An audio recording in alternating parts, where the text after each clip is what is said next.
Pebble 2 review. Pebble is in a tough spot. Once a pioneer in smartwatches, it now has to fight off competition from brands like Apple and Samsung, as well as more affordable devices, even ones that feel more like fitness trackers. Earlier this year, the company unveiled a pair of smartwatches designed to occupy that middle ground. They are the Pebble 2 and the Pebble Time 2, both of which retain much of the same functionality as previous gen Pebbles, but with one key difference: they now have built-in heart rate monitors. Combined with a revamped health app, the Pebble line is much more fitness-focused than before.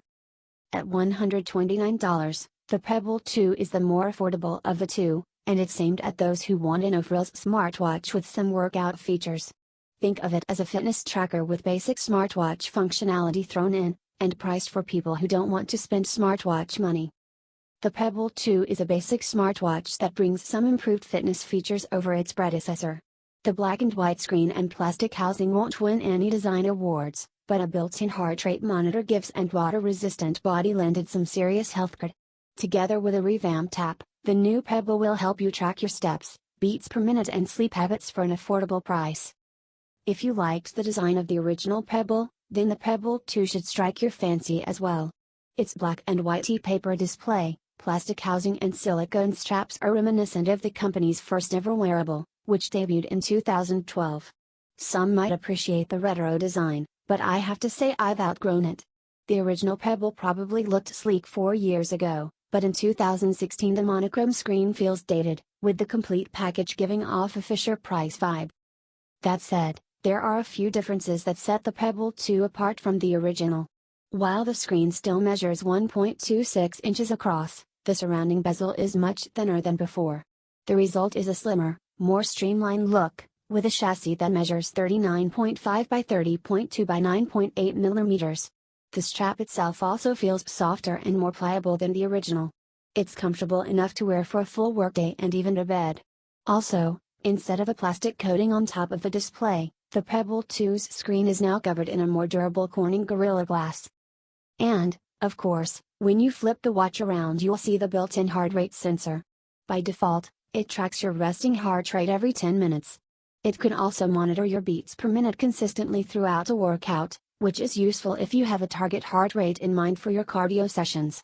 Also in the rear are the magnetic charging pins that doubles as a smart accessory port for a variety of third-party smart straps, which add more functionality like wireless charging and NFC payments. Speaking of straps, there are 2 quick-release triggers allowing you to easily swap out the default silicone ones with any other 22 mm band. The Pebble 2 has the same button layout as its predecessors. There's a back button on the left and a trio of keys on the right, more on that later. As far as internals go, the Pebble 2 is pretty similar to the original Time, which came out last year. It has a built-in microphone for voice replies and notes, an accelerometer, and a backlight, which you can enable by just moving the watch around. It's also water-resistant up to 30 meters, so you can take it for a swim. As with all of Pebble's previous watches, setup is easy. Download the companion Pebble app, pair it with your phone just like you would any other Bluetooth device, and away you go. From there, you'll use the app to do pretty much everything, like adding watch faces and configuring notifications. Seeing as how the Pebble 2 is one of the first to support heart rate activity, I recommend trying a watch face that's able to display that information. When Pebble introduced the Time last year, it also unveiled a new interface, dubbed the Timeline. The idea was that you would navigate through the watch in chronological order. The top button would lead to past events while the bottom one would give you a heads up on upcoming stuff. Going in the past, for example, would bring up the score for last night's baseball game, while going into the future would tell you what the weather forecast was going to be like the next day.